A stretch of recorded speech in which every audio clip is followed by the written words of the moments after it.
Welcome everyone to another OCP Tab call. This is call number 154. And today it's my pleasure to introduce Kjeld Beeks.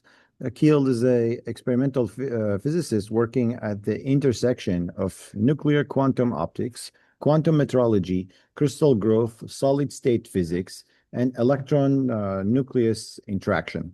He has collaborated on international research projects at leading institutes, including GILA, PTB, CERN ISO LDE, Riken, and Spring-8. I hope that was the right name for these things. I only know GILA. And has contributed to development of experimental platforms for vacuum ultraviolet detection, cryogenic crystal spectroscopy, and nuclear decay measurement. He's currently a senior scientist at TU Wien, my favorite university, working in the group of Professor Thorsten Schum, where his research focuses on the development of a solid-state nuclear clock based on the thorium-229. In today's talk, Kjeld will walk us through the physics behind nuclear clocks, recent breakthroughs in spectroscopy using thorium-doped calcium fluoride crystals, and how crystal environment influences nuclear states. These advances bring us closer to realizing compact, high precise solid-state nuclear clocks with a potential application ranging from fundamental physics to the next generation precision time systems. Please join me in welcoming Kjeld Beeks. Thank you very much. Thank you very much. I think I want to start saying it's like you didn't know PTB. So I think the most important metrology institutes around the world are GILA, PTB, which is in Germany, because they at the moment have are competing for the best clock in the world. There's obviously many more very important institutes, such as in the UK, in France, in Japan. China is also becoming much larger and larger in this type of work. And it's a very interesting world to be in. So welcome everybody. I will try and get you through the multi-dimensional aspect of building a solid-state nuclear clock, because it is not only spectroscopy, metrology, but also solid-state and nuclear physics. And that's a lot to sort of take in a short moment. So I will try my best to go at a good pace. And if there's any questions, let me know. First of all, I want to start with a strong statement that I feel that the first possibly bad nuclear clock might actually already be there this year. Progress is going extremely fast, and we will see how that goes. But first, since there might be non-experts in the audience, I will go through a little introduction on sort of just basic physics. So one of the most prominent scientists of the last 100 years, Einstein, obviously, he taught us that this energy is exchanged only in discrete amounts. Why is this so important? It means that we have something like a single photon, which people might know looking something like this, or at least this is what the AI imagines it to be. And us physicists likes to simplify everything. So we like to draw a system, can be anything, in being possibly in two states, E for excited state and G for ground state. And when this system changes from its excited to its ground state, it tends to emit a photon. And that energy change we usually correlate to a constant times frequency, or a constant divided by the wavelength of that photon. So in sort of physics terms, that kind of usually looks like this. The change in energy is some constant times the frequency. So here you already see that a photon embodies both wavelength or a distance and frequency, and correlates all of that to a change in energy. Now, the second point that Einstein made is also very important, is about reference frames. Anything only makes sense relative to something else. So what does these things actually mean is that, for example, if you move closer to Earth, time moves slower. Time is not actually some constant of the universe. It depends on how fast you're going, where you are. And so time, as we know it here on Earth at this moment, needs to be defined with respect to a reference frame. And in general, time is not well understood, and many people are working on this. Well, what does this mean practically for us on Earth is that a clock can only show the passing of time with respect to another clock.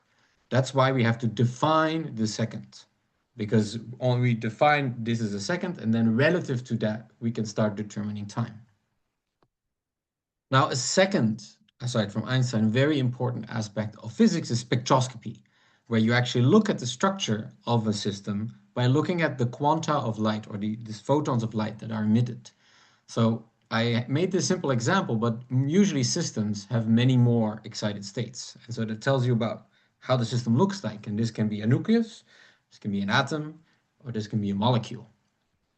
And from that structure, we can learn how these things look like. So just to name an example, if you remember these sort of yellow lights that we had before LEDs, if you would break up the light into its respective wavelengths by, for example, using a prism, then what you would get out is very discrete lines, which correspond to energy levels, which tells us that it's sodium, which is mainly in these lamps. So we can tell something about the structure of sodium, an atom, by looking at the wavelengths of light that are emitted.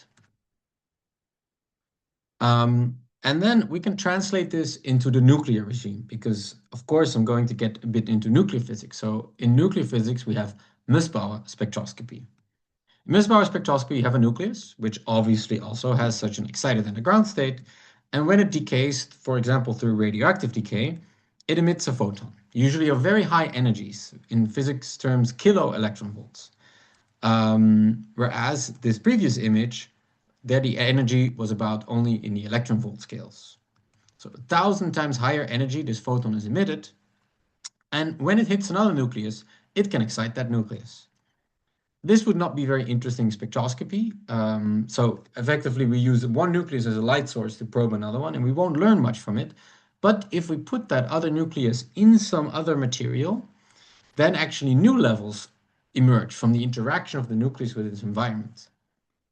And now, if we actually shake the nucleus that we use to excite this whole system, you get different colors of light through the Doppler effect. And then we can use that, actually, the shaking of the exciting nucleus, to actually probe all the levels of the absorbing nucleus. And you get a spectrum that looks roughly like this, where on the horizontal axis, you have velocity of the shaking in millimeter per second, and on the vertical axis, you have absorption. And you can basically tell something about the structure of materials and the environment of a nucleus by doing this kind of spectroscopy. And this has already won many Nobel Prizes to actually invent this type of spectroscopy. You would actually expect that when you put a nucleus in a crystal, that the environment is so messy that all these lines would be blurred and you would just see one big blob, actually. But this doesn't happen, because in general, when a nucleus is sitting in a lattice, it is in a so-called frozen core regime. I'm not going to go into all the details, but just remember that in general, the interaction of the nucleus with the environment is actually very small. So it's in this sort of frozen core regime. So, okay, this is the basic physics that you kind of need to get through this talk. So I hope that for the non-physicists, this is clear. So now I want to go into a little bit of history, because it's kind of important. So how did we get to this nuclear clock using thorium-229? It actually started with the Manhattan Project. Sounds stupid, but actually Dr. Seaborg, maybe famous to some people, invented a new isotope, uranium-233. And uranium-233 was produced in large quantities at the Hanford site back then to basically research how to make atomic weapons. And they produced the uranium-233 by shooting neutrons at thorium-232. So thorium-232 is the stable isotope of thorium. That is so a different isotope than the one we use. So the nuclear structure is different. So the excited states are different, but it is the one that lives very long and we can find on Earth. So once you produce uranium-233 from this thorium-232, it actually decays into thorium-229, as you see here on the right, via alpha decay. And just to give you a sense of scale, they used 850 tons of this thorium-232 to produce 1,500 kilograms of uranium. And we know, because we can calculate, that this has decayed to 350 grams of thorium-229, of which only milligrams are available. So what I want to make clear here is that actually this special isotope that we use to build a nuclear clock is very scarce. There's very little of it available.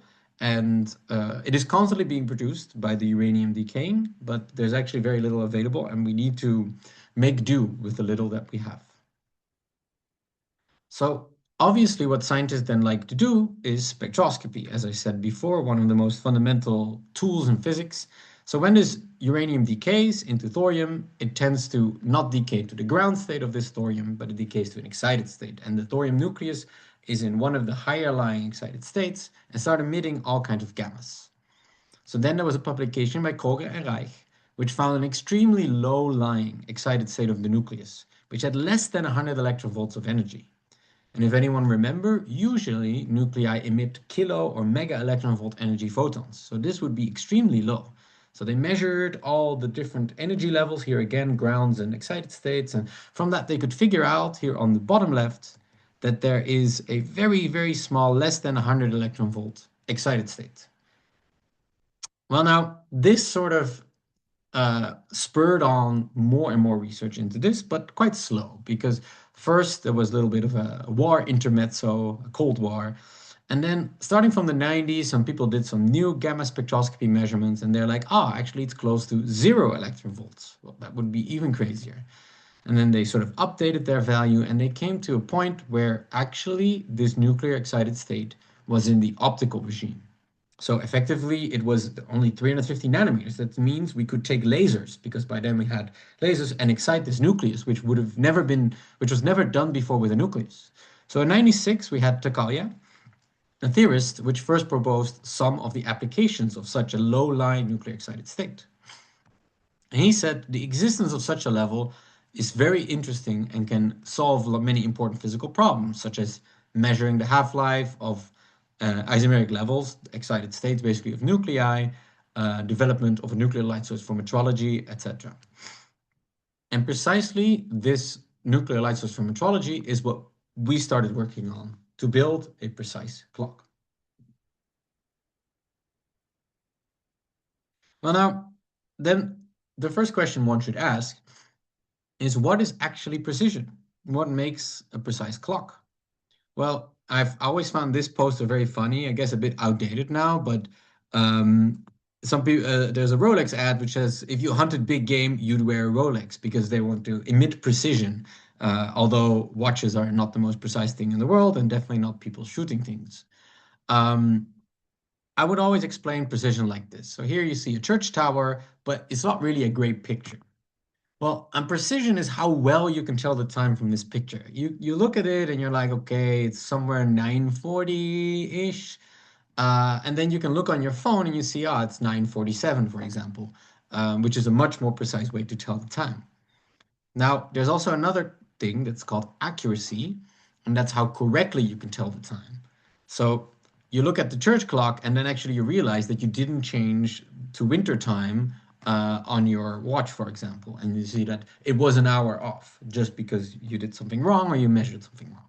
So accuracy is how well you can tell the sort of time relative to what we define as the second, and precision is how precise you can measure this. So then comes the question, what is a clock, right? The second point of that. Well, actually anything that moves regularly at a stable frequency can be a clock. Usually, us physicists, again, like to simplify things, and we would like to show that as a wave. And obviously, a clock where the pendulum swings up and down can be a wave, or the sun that goes up and down during the day can be used as a clock. Effectively, what we just do is we count the extremes. So let's say there's a quarter of a second between two extremes, and we just count 1, 2, 3, 4, and we know a second has passed because we know the frequency and we can count how many times does the extreme come by.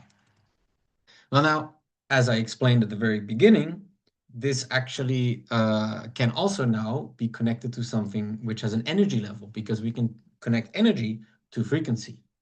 And that means that actually we can use anything that can emit and absorb a photon as a clock.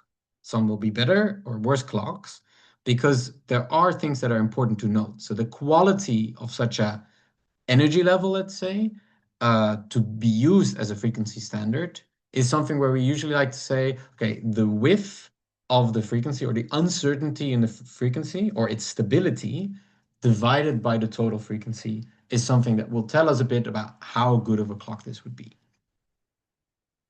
And so then we come to how we do this nowadays. So how are modern atomic clocks built? Well, we use lasers. So the laser, again, is a wavelength of light or an energy or a frequency. And what we do is we take an atom, something basic in the universe, which is the same all throughout the universe. And what we do is we excite an electron that surrounds this atom. We usually put that atom in a vacuum to make sure that it does not interact with its environment. Because the atom, unlike the nucleus, doesn't have this sort of frozen core effect. So we really need to shield it from its environment extremely well. And effectively, what we're doing here again is spectroscopy. We're just seeing, hey, at which wavelengths of light does this atom emit light by using a laser.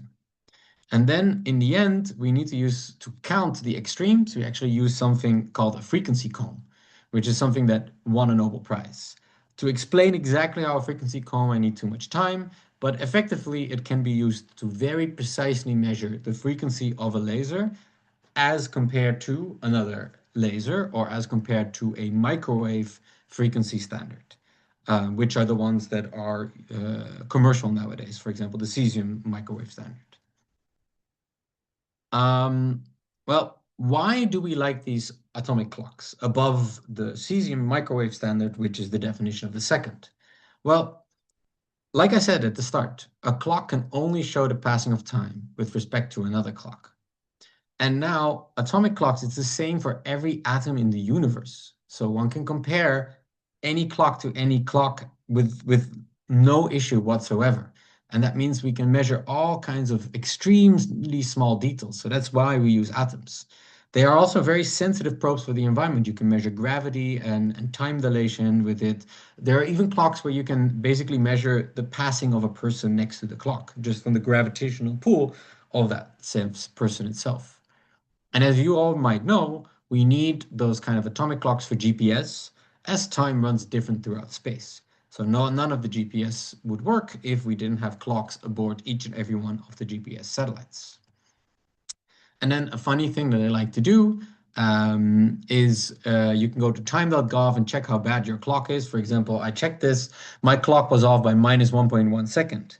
Well, now, if I would use that time precision for a distance measurement, I would get an error of about 300,000 kilometers. So if I want to have a GPS that I can be precise at the meter scale, I need about 10 nanoseconds precision, which is way more than, in this case, the clock of my computer. But my computer also doesn't have a good clock because it can synchronize to the internet. Well, then, of course, this is all cool, but how can clocks actually help society? I mean, GPS was one example. I always like to break it down into two parts. One is understand fundamental physics, and one is solve mankind's challenges, where we can measure drifts in fundamental constants, which would indicate new physics, such as dark matter. We can improve our understanding of nuclear physics in this case. That's kind of a hot topic now in atomic clocks. We can keep on testing Einstein's theories, and until now, he's still right. But on the other side, for example, clocks could be used to navigate troops during GPS outages. If you make a small and portable one, one can do more precise missile strikes. But on the nicer side, one can do oceanography or atmospheric sciences. For one example where they use clocks is they basically just measure the time difference between when sound waves are reflected back from the ocean floor, and then they can actually measure how the layers look like inside the ocean floor. Well, now, with all this sort of introduction that I hope I put a bit into perspective, how clocks can be used, the question, why a thorium-229 nuclear clock? Well, we can make this beautiful plot where you see on the horizontal axis the lifetime of excited states, so how long it takes for it to go from excited to ground state, and on the vertical axis their energy. And here at the bottom, you see 1, 2, 3, 4, 5, 6, 7. Those are atoms and ions used nowadays already for optical clocks. And we see that our thorium first excited state, which is, as you can first already see, way lower than any other nuclear excited state, because all the blue dots are other nuclear excited states. It sits actually in the same region as other optical clocks.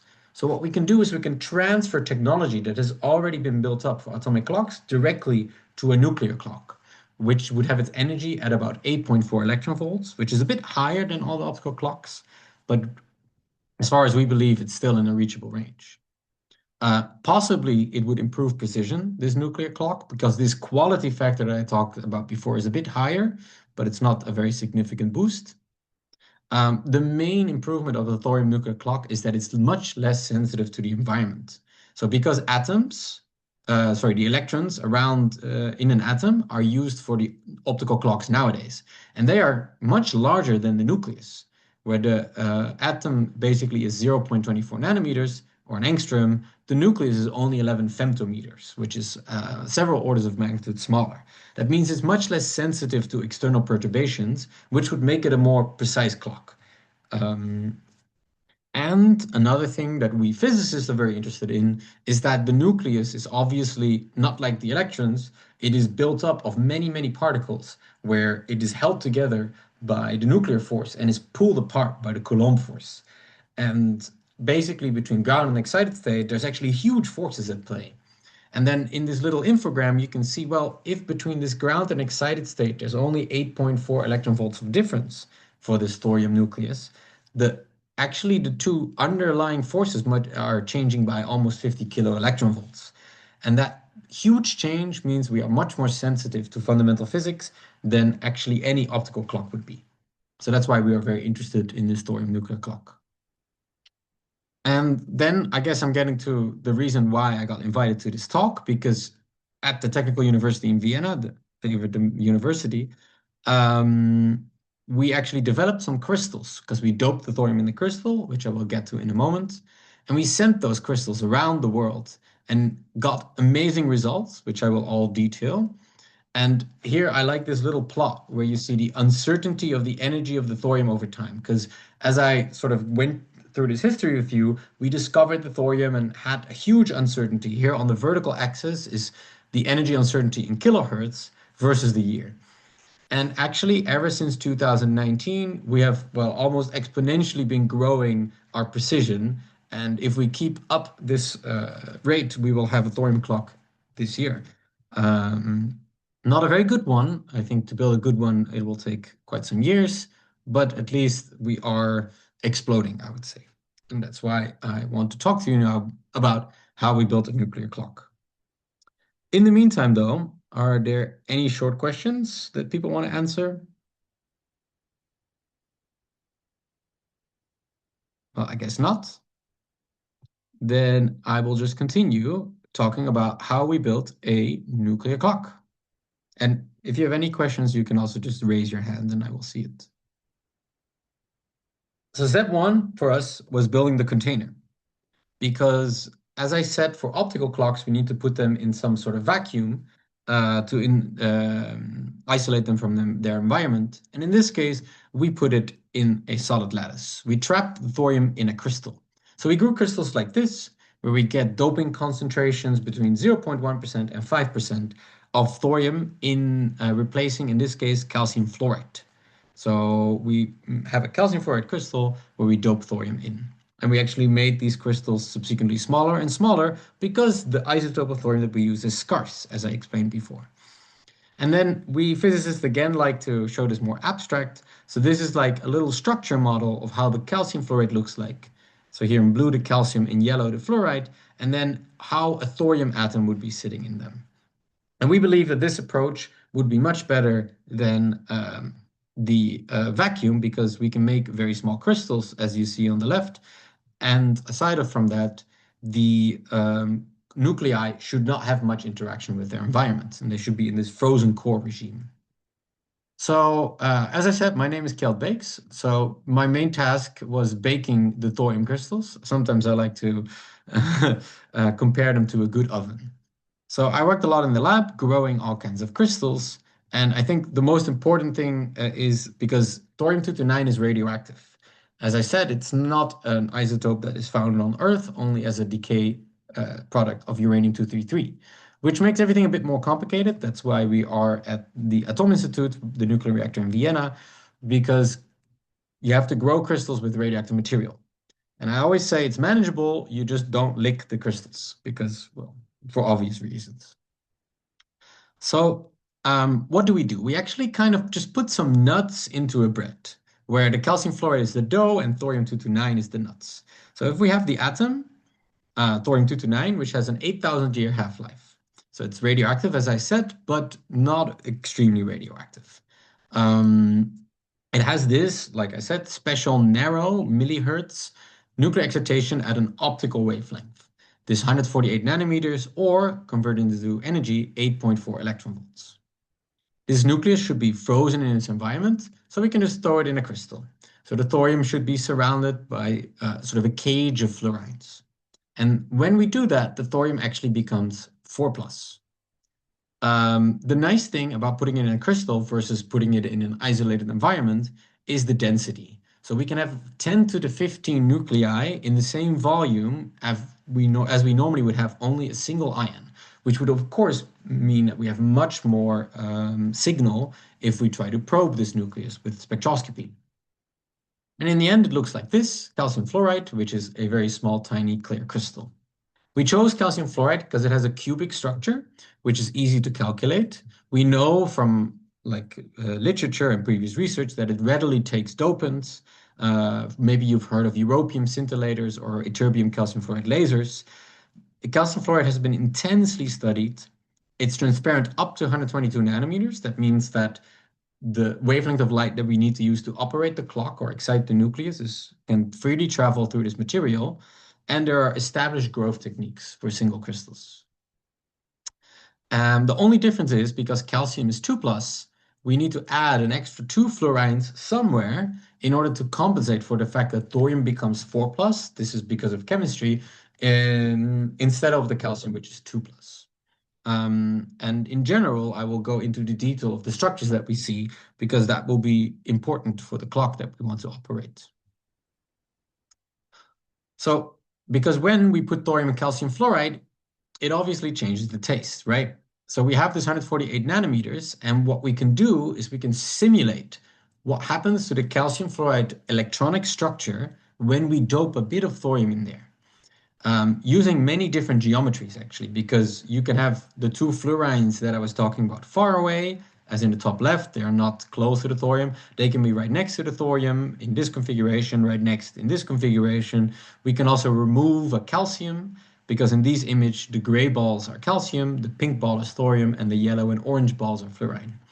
So in this case, we can actually play with different configurations of thorium, and depending on which configuration we choose, we actually get an image like this, again, simplified by us physicists, where here at the bottom, you have the ground state of the calcium fluoride, and at the top, you have the electronic level structure. And then when we put thorium in, we get certain defect states. But the thing is that we still see that even though we choose all those different configurations, in general, the crystal stays transparent for photons up to 10 electron volts, more than we need for this clock. So that means as long as the band structure is higher than the nuclear excitation of thorium, you can put it in a crystal while still being able to probe it. And that is the most important thing for building a solid state nuclear clock. So how do we do that? We grow these crystals. It's actually kind of simple. We take a little crystal, a seed crystal of calcium fluoride as a precursor. We actually, here on the left, we fill the little pocket that we drill in the top with a powder mixture of thorium, calcium, and lead fluoride, where lead fluoride is just there to take away oxygen. Then what we do is we apply a very steep temperature gradient, where the top of the crystal melts and the bottom of the crystal stays solid. Then we slowly move that temperature gradient higher and higher, such that we solidify or freeze the top crystal on top of the bottom one. In this way, we grow a crystal on another crystal, which means it takes over the structure, and we grow a single crystal. And that is important because if it's a polycrystal or not a single crystal, it's actually not transparent for the wavelength that we care about. Here's an example of a crystal we grew. We grew here with uranium because it gives a nice coloring. And here you can see the effect of this steep temperature gradient, where we can really grow a uranium-doped crystal on top of a calcium fluoride crystal in the bottom. Well, now, to do all this, you need a good oven. So this is roughly what it looks like, where you see really the tiny crystal in the center, and you see lots of different components in there, lots of seals. We use lots of graphite in order for thermal conduction. We use lots of thermocouples in order to measure the temperature in many places. But in the end, it's basically just a heater at the top and the bottom that actually imposes the temperature gradient. But this method was only made for large crystals. And the problem is if we use large crystals, we dilute the little thorium-229 that we actually have. So we made tons of improvements in order to grow very, very tiny crystals. We did all this, but in the end, what we had is we grew a crystal that looked milky and was opaque. And so once we used radioactive thorium, we were very sad about that because, well, if it's not transparent, we cannot use it for a thorium nuclear clock. But soon after, we figured out that due to the radioactivity, we were actually losing more fluoride in the growing process, where while everything was molten, we had a process called radiolysis, where actually the calcium dissociates from the fluoride and the fluoride evaporates, which ends up in a fluoride deficient crystal. So we developed a new method, which is CF4 annealing at superionic temperatures, to actually slowly add more fluoride. And what we do is basically in calcium fluoride, there will be fluorine vacancies, which we then fill up again with fluorine. And here you can clearly see that the opaque crystal, slowly the opaqueness recedes to the inside, and we can again ensure that our crystal is transparent and clear and ready to be used as a nuclear clock. Well, although it was ready, we still wanted to learn a bit from this. So what we did was we actually simulated the levels or excited states or colors that would actually be the structure of different environments of thorium. And here you see on the top left an absorption spectrum. So on the horizontal axis is wavelength, and on the vertical axis is absorption. And or energy, wavelength or energy is obviously interchangeable. And this is for the opaque crystal. Here you see a huge absorption exactly at 8.4 electron volt, which is the wavelength we care about. But here the dots are the experimental data and the black is the simulation. And we can see that when we use these 4 structures of thorium, we can actually simulate all of this absorption spectra, where the different colors match the different structures. And we see that the moment we remove fluoride vacancies by annealing, so here each spectrum is another step of annealing, we actually see that the red and the green curve are disappearing and the yellow one, and the blue one is increasing, which exactly matches our expectations that here you see these structures, for example, the green one, which misses 2 fluorides compared to the blue one, that actually in steps we are just adding fluorides, meaning we have a good understanding of our thorium. And this is not the only indication we have for these structures. We actually also did fluorescence spectroscopy measurements. So like here on the picture, we shoot lots of photons at our crystal, and then we try to excite many different states, and then we see again, okay, which colors come out to identify the structure. And when we simulate the structure, we can actually see, there's other levels. There's other levels here at between 6 and 7 electron volts, which actually match with this 190 nanometers that we have observed in experiments. So again, sort of a confirmation that we have starting to understand how the structure of thorium looks like. And yes, but the only problem is that there are also in this structure excited states resonant with the transition of the nucleus, and that would be bad. So this specific configuration of thorium would be bad to operate a clock because all light would just be absorbed. Well, now I already told you that we had all these successes where we actually managed to do the first laser spectroscopy of a nucleus in history. So that was not as easily said as done. We needed to find the frequency. We spent months and months scanning a huge range of frequencies with a laser in order to find where exactly, at a more precise level, this nuclear excited state is. So what we did is we used a process called 4-wave mixing.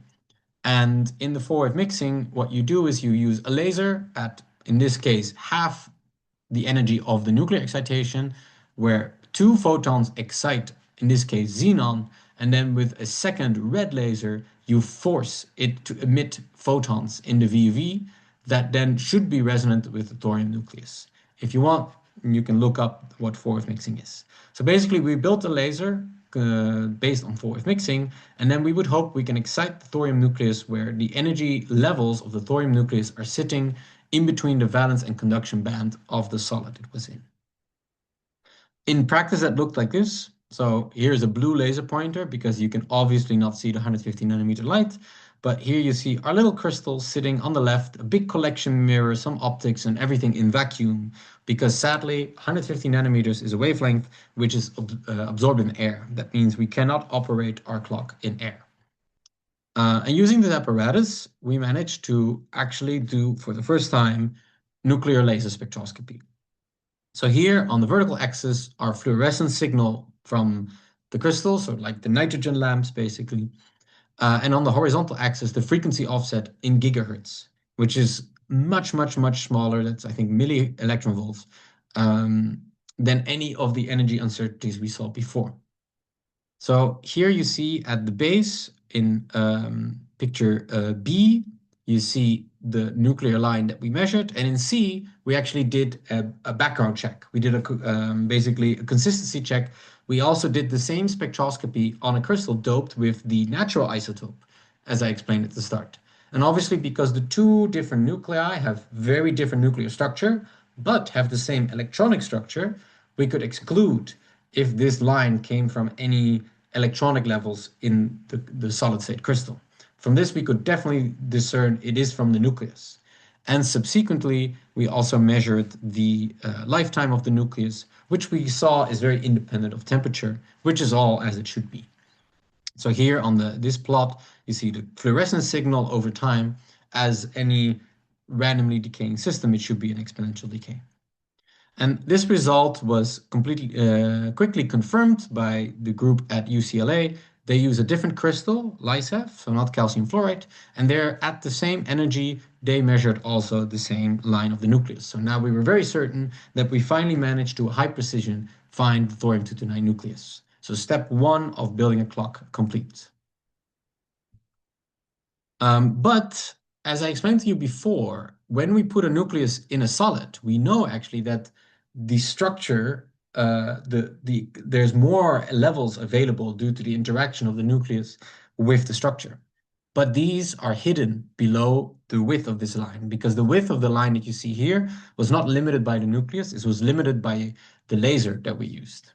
So we needed to go even more precise.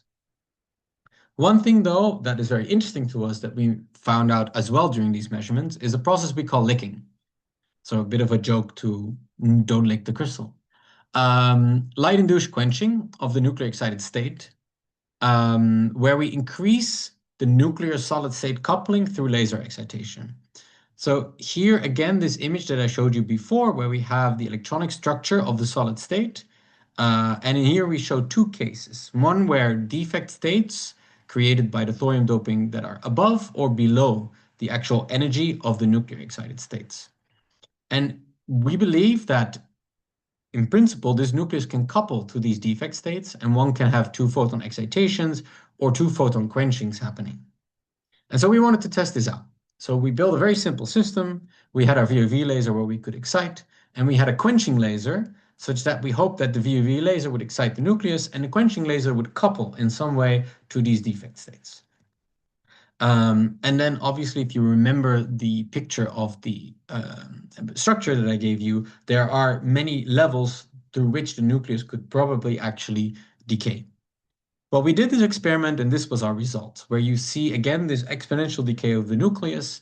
And after first exciting the nucleus, we then applied our quenching lasers and we could clearly see we can decrease the lifetime of the nucleus, which means we can increase its coupling to the environment. And this we find very interesting because if we can depopulate the nuclear excited state quicker, that means we can also populate it quicker, which would make operation of a clock much easier. Well, step 3 in building our clock. So we did the laser spectroscopy. We learned a bit about solid state. We wanted to compare our thorium to another clock because that was the only way to measure the lines even more precise as we did before. So some call this the dawn of a nuclear clock. So here you see the setup that was produced at Gila, where in little white is our crystal and in green is another scintillator just used to align the laser. And what we did here was we again used a nonlinear optical process, in this case high harmonic generation, where we took a frequency comb, the one I explained to you before, that was basically locked or measuring at the same time a strontium clock. Let it go through higher harmonic generation such that the wavelength changed from infrared, which is about 1 electron volt, to the VUV, which is the 8 electron volt, to directly measure the nuclear transition of thorium sitting inside of calcium fluoride. We managed to do this, where here you see the first spectrum that we took at Gila, where you see not one, but many lines, as we expected, over a range of about 75 megahertz. And at that time, what we could do was we could measure the lines with a 200 kilohertz width. And yes, there's more than one line. How does that work? Because after we did this, basically where we, for the first time, measured the lines as narrow as the frequency cone was, we needed to understand more about the environment because we saw many lines, right? So what is this laser Musbauer spectroscopy? Well, now let's take the thorium with the 2 extra fluorides next to it. The thorium is actually not spherical. The nucleus is more like a rugby ball. And as you can see, on one side here, there's more fluorides than on the other side. That means there's an electric field gradient happening. And actually, just like NMR and all these other kind of things, the nucleus can orient itself towards that electric field gradient at different energy levels. So for the more physics savvy people, if our ground state is a 5-half and excited state is a 3-half system, which is the case for the nucleus, these split into 2 and 3 three energy levels in this electric field gradient. And then we can drive many different transitions between all these lines. So now we suddenly have, instead of 1 nuclear excitation line of thorium at the start, we have 5 different lines. And the important thing is that this splitting, or the energy of these lines, is dependent on the electric field gradient, and thus dependent on the environment in the crystal. So we continued this process. We measured these 5 lines at Gila, and then from that we could extract an electric field gradient. But all of these structures that we measured before actually didn't match this gradient, and we tried many different options. We could not find what environment actually was being measured at Gila, because this is important to know if we can operate this as a clock. So we did something weird. We took a transmission electron microscopy image of our crystal. So here in the top left, we put our crystal in a microscope, an electron microscope, and then we can make these beautiful nanometer-sized image. So we can clearly see actually we can clearly see the structure of calcium fluoride. One could say, hey, Kjeld, but this looks like little hexagons. Isn't calcium fluoride cubic?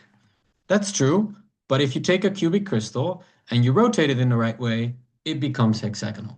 So we are looking at it from the 111 direction. And what we actually observe is the following. So you see some of these bright dots. And the thing is that thorium scatters electrons more than calcium does.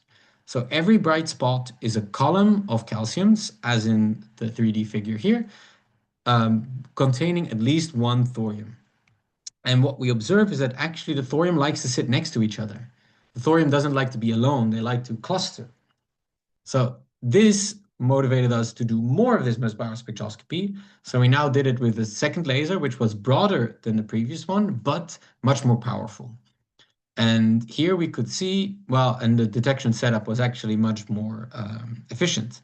And now not just 5 lines showed up, but actually many more lines. And we could identify 4 different environments of thorium, where one was very important, site number 1, because it didn't split into smaller lines, which means the electric field gradient is 0. So from that, and from our electron microscopy images, we could confirm that one environment of thorium is a cubic one, like the blue one I showed you before, and one of them is actually a cluster. That was the one that was originally measured at Gila. And this is important because the unsplit line might give us advantages of operating a clock, or maybe the cluster might give us advantages. That is something we are still investigating at the moment.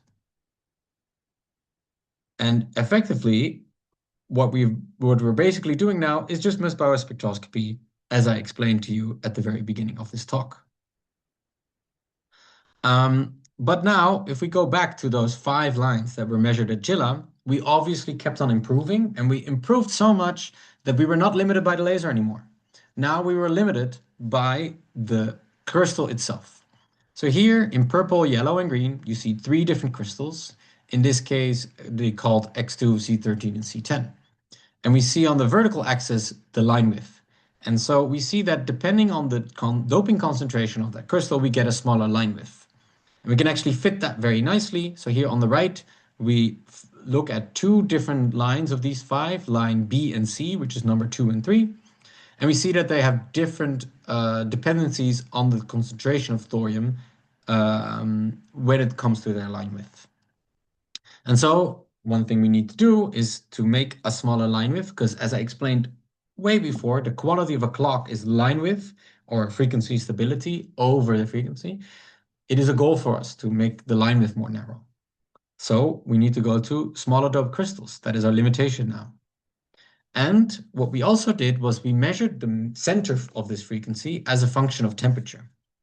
And actually here we notice that the 5/2 to 3/2 line, or this B line, actually is very independent of temperature. So here you see only shifts on the order of 10 kilohertz.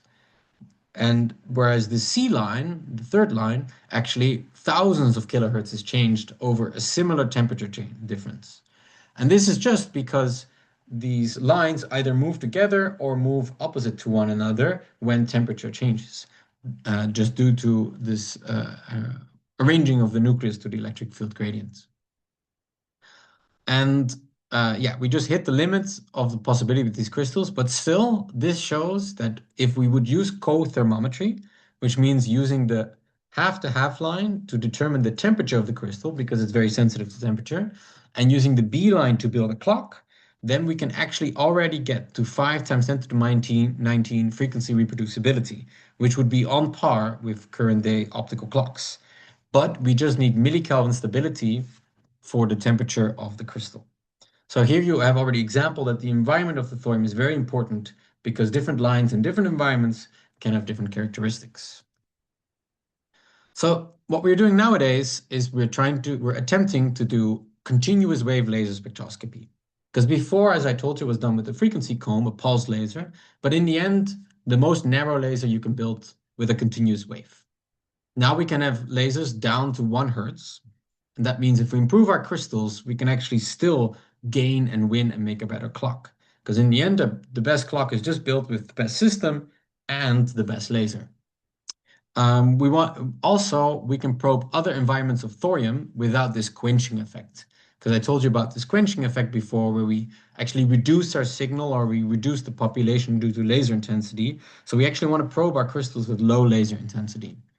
And to do all this, we actually need a frequency chain to an absolute reference, because it is very hard to do spectroscopy of very narrow lines because there's a lot of nothing in between.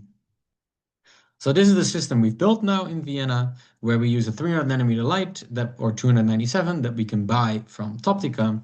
We send it through a crystal called SBO that causes doubling of this wavelength of light. And then 148 nanometer comes out, and we use that to do spectroscopy on thorium. We're not there yet, but that is something that we're actively working on at the moment. So to summarize all this talk about thorium-229 nuclear clocks and all that's going on nowadays, is that we have shown that we are at the limit of precision in the crystals we've used, as I showed you in this image before. We have identified at least 2 different thorium environments, the cluster and the cubic environment, and we can actually calculate, for example, the excited states of this cubic environment, which lie at 10 point something eV. This could possibly be used for quenching, because we can control the nuclear lifetime through quenching, thereby we can improve clock operation. So all these things, all these little tools that we have now, like the temperature, the quenching, and changing of the line width and finding different structures, is something that we want to use to build the best clock possible. So what are we going to do in the future to improve the solid-state nuclear clock? We will improve spectroscopy and use lower doped crystals, just to follow these lines as far down as we can. We want to also grow different host materials because calcium fluoride is very good until now, but we could also think about using crystals which have no background noise, let's say. And we want to study the environment more and more and leverage this quenching process in order to build a very good clock. Because here, for example, in the bottom left, we have actually plotted the Allen deviation or sort of frequency precision of a clock uh, um, ratio between a clock that would use quenching and would not use quenching. And we can see that we can improve any clock at the moment about 100 times if we can implement this quenching into a clock. So I would say many different tools and developments are incredibly fast. Uh, I think next week there will be another very important paper, and the it keeps on rolling, and many more people are keeping on joining. I'm very happy with the community that we have because they are a lot of good people, and I want to thank all of them that I've worked with over the past and present. Here's our entire group in Vienna, which has grown from at some point when I was the only PhD in the group to now about 25 people. And that's why progress is going fast. Thank you, everyone. Excellent. Thank you very much. All right, let's open the floor for questions. I have a question, Ahmed. Go ahead, Asha. So, excellent presentation, although some of it is above my head. Sure, Uh, sure. yeah. So, are you aware of what NEST is doing in this type of clocks? Because NEST is also working on uh, these clocks plus some other institutions. Are you aware of what they are doing? Are you working with them? So I mean, we don't collaborate directly with NIST, but we have quite good communication, I would say. As far as I know, obviously NIST has all their ion clocks operating, and I feel at some point I have some collaborations with NIST. For example, we did experiments using their microcalorimeters. No, sorry, single superconducting nanowire single photon detectors. Um, and they were building an ion trap at some point. I think that professor moved from NIST to UCLA. So now UCLA is doing a thorium-229 ion trap. Because now I only talked about the crystal approach, but you could do exactly the same in an ion trap. The only downside is that an ion trap is probably larger.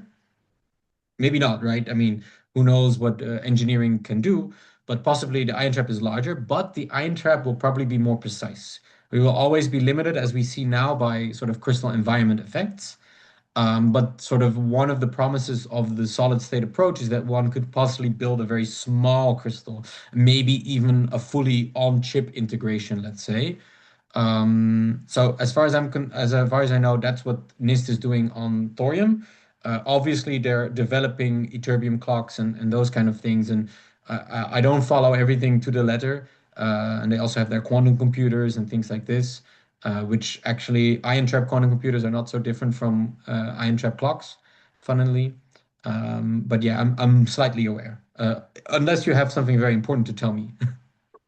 No, no, no. I just want to know if there is some collaboration between you and them because Yeah, so we they also work on nuclear clocks. Yes. Well, we most directly work together with Jilla, with Junier's group there. Mm. That's sort of the most intense collaboration, and other groups are sort of through the side, I would say. So our main collaborations are with Jilla, with PTB in Germany, which is the main metrology institute of Germany, and with Riken actually.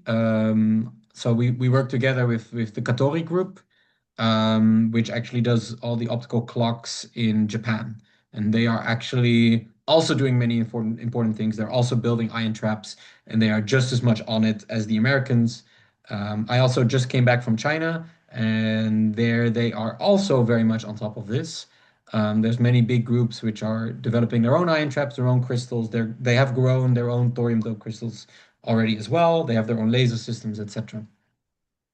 So when we'll use nuclear clocks uh, instead of what we have right now, just use nuclear clocks. So right now So we have all these all these type of clocks, crystal clocks, blah blah blah blah. But if we use nuclear clocks, it is sounds like it is very accurate, right? Well, like I said, we're not really sure because the other clocks have years or decades of engineering ahead of us. Mm, So, in that case, we're not sure if we can catch up because they are also incredibly good. But the magic is in what I said in the start. And that's also the nice thing about the clock and metrology community. You are kind of forced to collaborate, because a clock only works if you compare it to another clock. So if you build a really good clock, you need to find somebody else who also has built a really good clock and compare.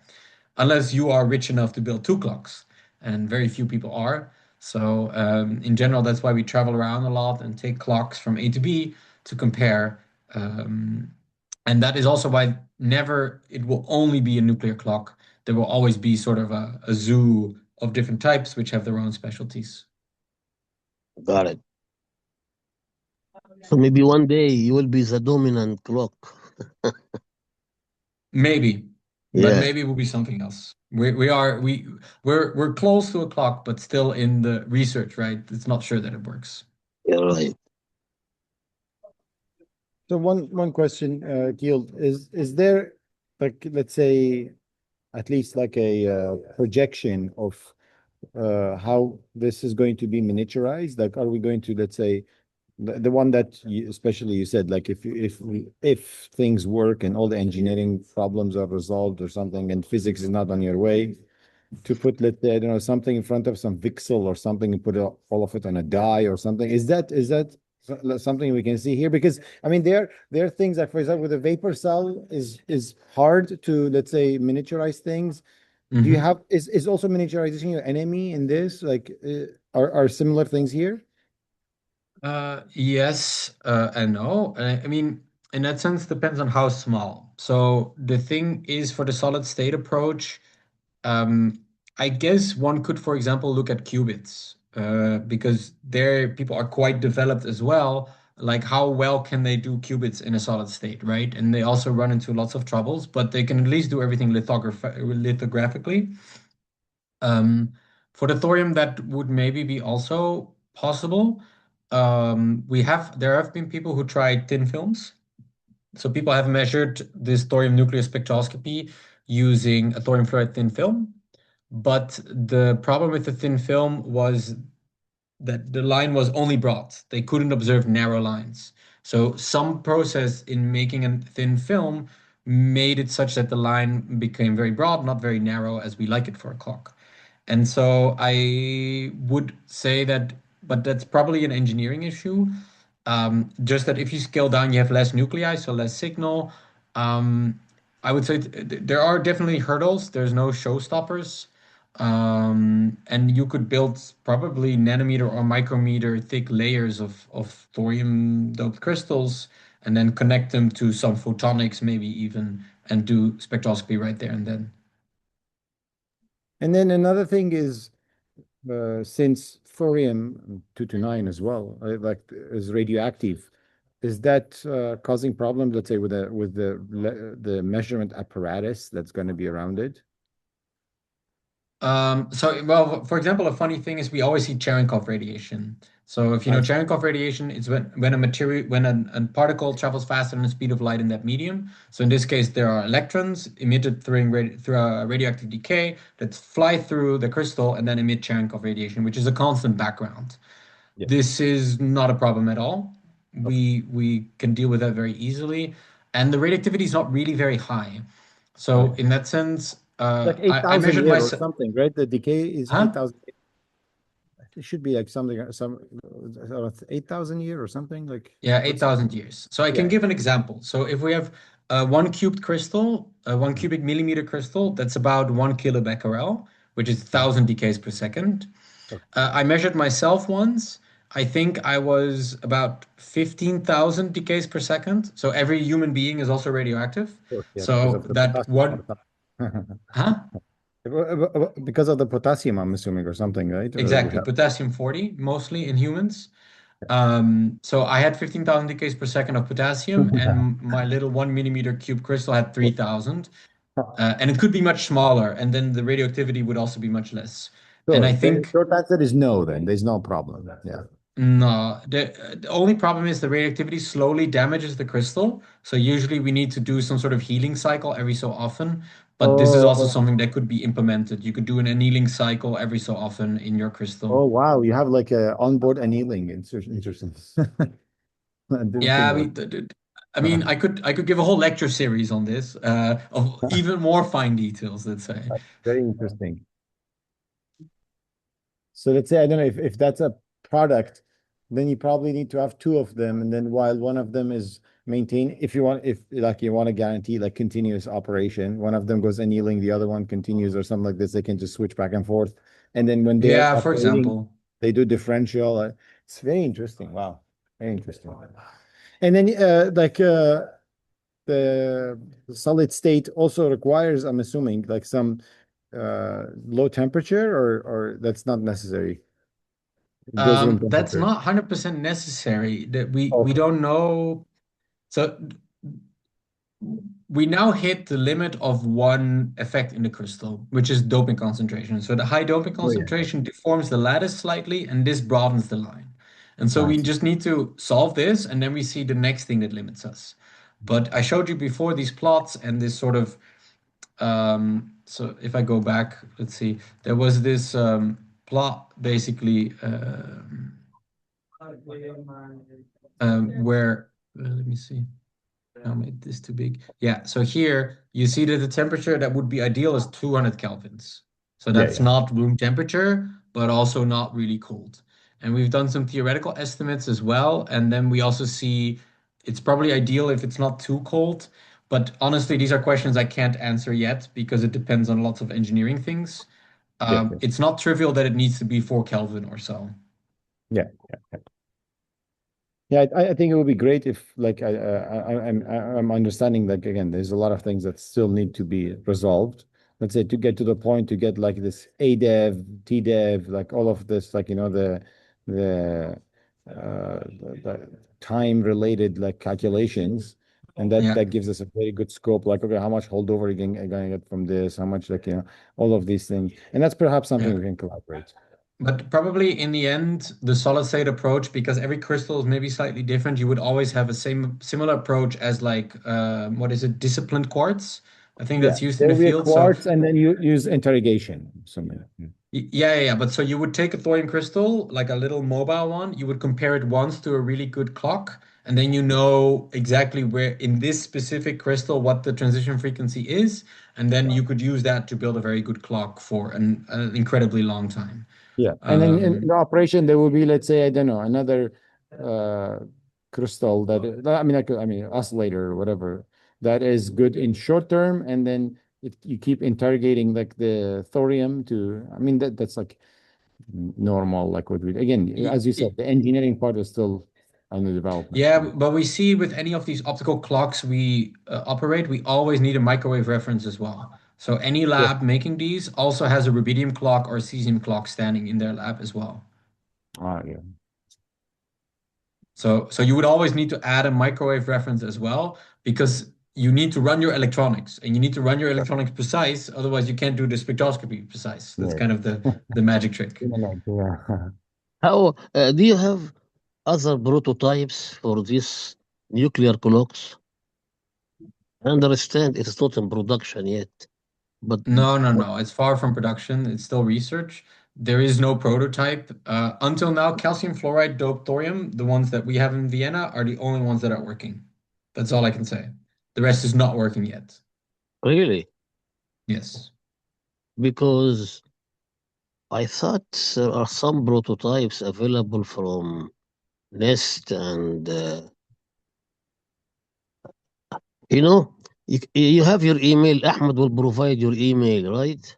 Yeah, yeah, definitely we can do that. Yeah. Yeah. Then Yeah. we can exchange email because you got me interested in this stuff. Thank you very much. Sure. All right. If there is no more questions, again, thank you again, Kield. And recording with the slides will be on the wiki as usual. And Amazing. we'll see everyone in 2 weeks. All right. Thank Okay. you, everyone. Thank you, Keel. Thank you again for the invitation. You're welcome. All right. Bye, everyone. Yo, bye.